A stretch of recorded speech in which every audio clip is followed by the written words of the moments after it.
Om Shri Ganeshaya Namaha. Om Vakratunda Mahakaya Suryakoti Samaprabha. Nirvignam Kurume Deva Sarvakarishu Sarvada. Om Gam Ganapate Namaha. Guru Brahma Guru Vishnu Guru Devo Maheshwaraha. Guru Reva Param Brahma Tasmai Shri Guruve Namaha. Sarva Mangala Mangalle Shive Sarvartha Sadike. Sharanyatrambake Gauri Narayani Namostute Ya Devi Sarva Bhuteshu Mahalakshmi Rupena Samstita. Namaste, namaste, namaste. Namo Namaha. Om Namah Shivaya. Om Shri Sadgurubhyo Namaha. Welcome to Nitya Satsang. Today is the 31st of March 2025. I want to offer my prostrations to all the great sages and to the one singular Parabrahma Paramatma, existing everywhere, residing in the heart of all beings. With that bhavana, we are continuing our exploration, at least for the next day or so, on verse number 39, chapter number 4. The verse is as follows. This is from the Gita. Shraddhavan labhate jnanam tatparaha sanyatendriyaha jnanam labdva param shantim achirena adhigacchati. As we have stated before, that the Bhagavad Gita is paravidya. It is giving us this extraordinary wisdom of how to realize the supreme or transcendental peace that is called para shanti or param shanti, param shanti. It is a profound inner tranquility that is central to Vedanta and to yoga. There is the dissolving of avidya that results in this very stable, sustaining equilibrium beyond ordinary emotional fluctuations. There are all kinds of fluctuations that are happening, but this is beyond all of those flux states, emotional fluctuations, mental fluctuations that are in our lives from time to time, again and again and again. Param Shantim, meaning that great Parashanti, that extraordinary peace, is beyond all of these fluctuations and disturbances. It is a state of self-sustaining equilibrium. See this point. Self-sustaining equilibrium. Sometimes we do realize equilibrium from time to time. We have some equilibrium in life, no doubt. We get glimpses of it. But this is self-sustaining equilibrium. So self-sustaining equilibrium is where there is great realization of the natural state that we have. Our natural state is self-sustaining. Okay, so we're continuing here. Self-sustaining equilibrium is beyond the ordinary emotional or mental fluctuations. So equilibrium means that there is a natural balancing that just remains. It's self-sustaining. Equilibrium means natural balancing. Self-sustaining means that the realization of jnanam, meaning the realization that I am Atman, I am not these three bodies, that realization naturally brings equilibrium. That's what that means. And that is param shanti. So again, the point here simply is that our brain, our mind, our system from within is fundamentally transformed, as we have said before, and it allows us to realize extraordinary states of life. You see, one could be alone in a jungle or in a park and be completely fulfilled. One could be with many, many people, 10, 15, 20, 50 people. The same fulfillment is there. You see, that is what is the state of the yogi. The yogi is fulfilled from inside. That is a state of Jnana and Vijnana, wherever one may be. वो ज्ञान की स्थिति है. So one sees beyond the flux of Maya. And in that state, one is able to move through hour by hour, day by day, by realizing that there is a further and further connection with higher truth. At the same time, there is great shanti. So shanti means that the mind is very steady. There is not the experience of any kind of agitation inside. And param shanti means that kind of param shanti which is beyond all fluctuations. We get glimpses of the mind becoming silent from time to time. But this is param shantim. Achirenadi gacchati. Shraddhavan labate gnanam tatparah sanyatendriyaha gnanam labdva param shantim. Param shanti means that extraordinary shanti that is not within the realm of the mind. The mind is always fluctuating and moving and doing whatever it's doing, its activity. Yes, of course, the activity of thought and emotion, these things continue. They are going to continue. But the fact of the matter is that there is no delay. Achirenadi means swift. It means quick, without delay. There is a transcendence into that extraordinary state of param shanti. It is a rapid spiritual evolution. That is the link that Shraddha leads to Jnana, that Jnana leads to this param shantim. Param shantim. Shraddhavan labate gnanam tatprah sanyate indriyaha. That the indriyas antakarana become absolutely still. And in that stillness and steadiness and wisdom and truth and grace, there is just param shantim. And the experiences of life continue. But one is not caught in them. One is not caught inside any experience. Like we're watching something on TV, we watch a movie, have a conversation with somebody, go for a walk or whatever we are doing in our day-to-day life, work somewhere, we are not caught in the experience. We are always liberated in the experience while the experience is going on. So that is called achirenadi gacchati. That achirena means that there is the very, very good development, rapid development, where there is the regulation of the senses and there is a wonderful, wonderful movement into this param shanti. That is how this verse is telling us. It is a quantum change, radical personal transformation leading to lasting behavioral and cognitive alterations. There can be and there are intense euphoric and peak experiences. Peak experiences come and go. These are ecstatic experiences. This is what we call rasik bhav.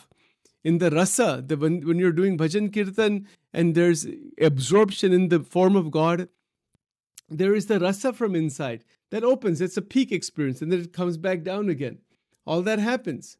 So all the traumas from the system disappear. But param shantim is not a fluctuating experience. It is beyond all the fluctuations. This is what this is all about. This is a beautiful verse. We've been talking about it for a while. There's just one or two more quick points before we move into back into the Upanishad, etc. There is, of course, the interplay of the cognitive, emotional, behavioral, spiritual dimensions. Everything is together. The cognition, emotion, behavior, everything comes together in this through Shraddha. Shraddha is the base. How Shraddha develops. So again, it's a very extensive analysis based on understanding it. But it really has to do with Shraddha, that the words of the Bhagavad Gita are absolutely correct. The form of Sri Krishna Bhagavan with Radha ji is absolutely divya. Wo Bhagavan hai. That understanding has to come and that Shraddha can come. Just like in Christianity, when they say that faith in Jesus, that total faith in Jesus, that is Shraddha. Those who have total faith in the Guru Granth Sahib, in Sikhism, that is Shraddha. Those who have faith in the Buddha's teachings, that is Shraddha. The Jewish people have faith in the Hebrew Bible, that is Shraddha.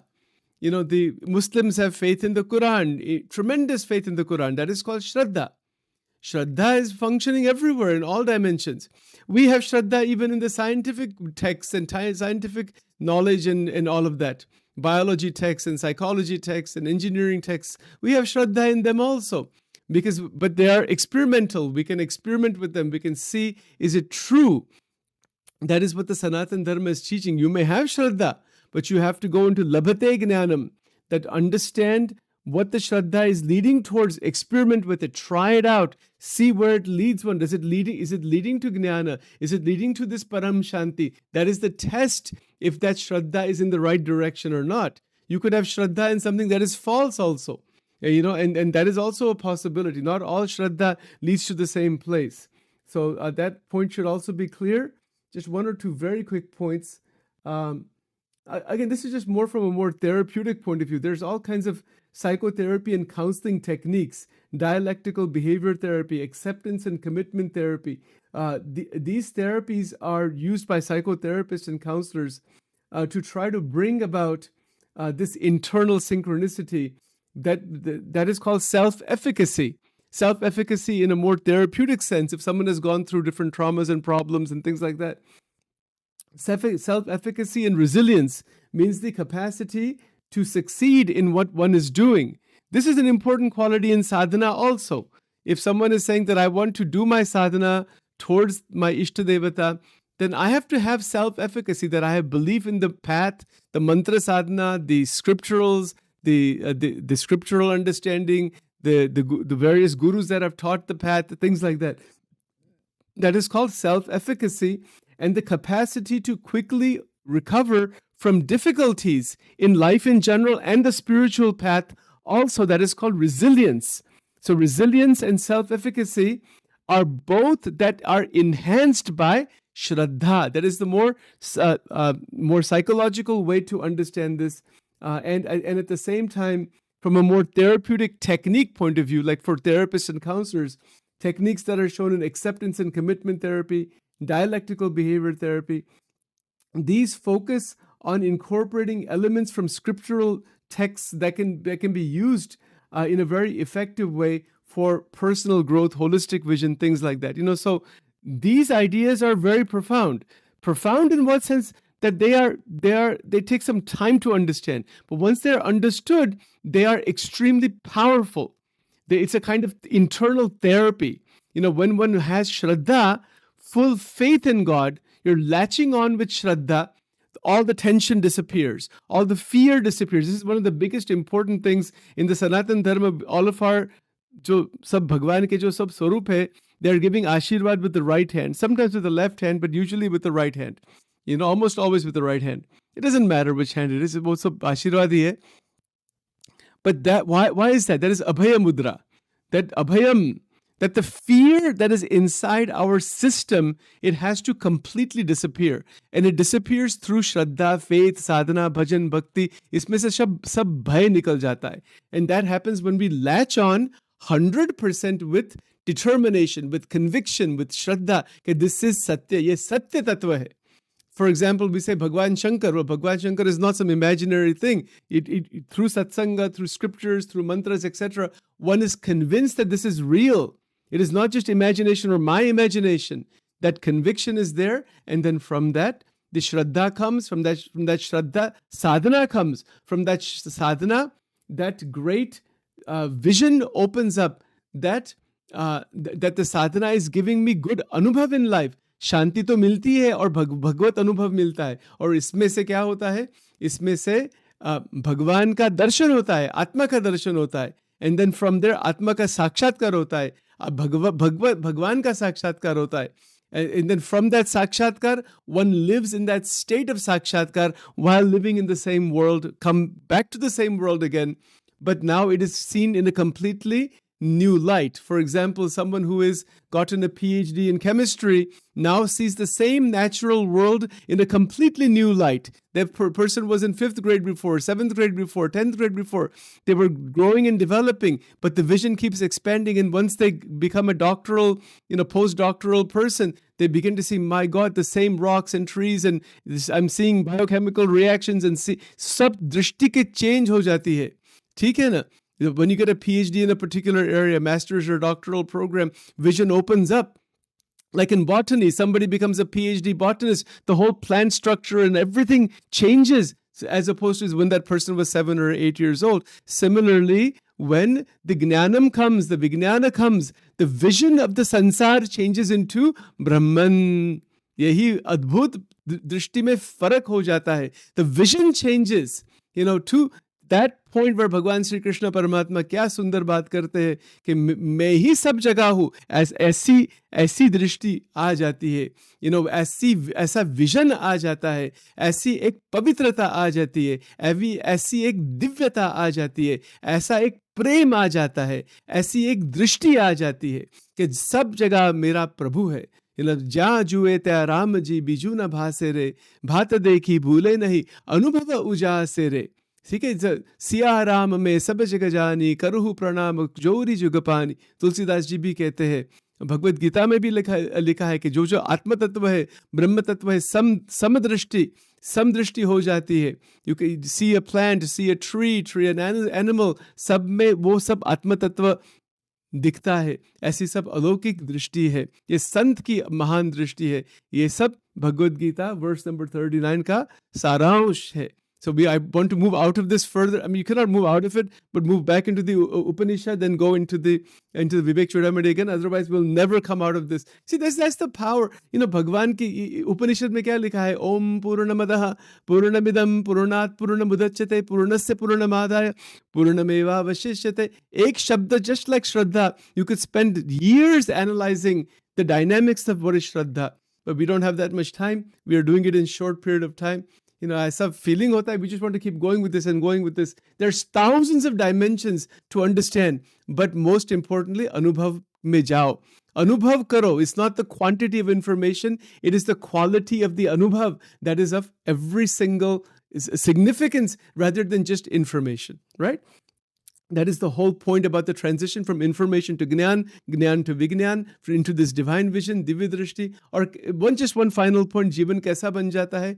महा आनंद, दिव्य आनंद, ब्रह्मानंद, अखंड आनंद, Premanand. Or we live in the practical world, doing the practical things that are needed, but with a completely new vision. Divya drishti se हम सब क्रिया कर सकते हैं. Like Bhagwan Krishna did that, Bhagwan Ramchandra ji did that, all the incarnations did that. Everybody has done that. All the great sages have done that. They have lived in the same world that we're living in, but they are living with a completely new vision, different vision in an enlightened state. So with that, we'll stop here for today, and we'll definitely move now to further back into the Mandukya Upanishad. I want to cover that actually.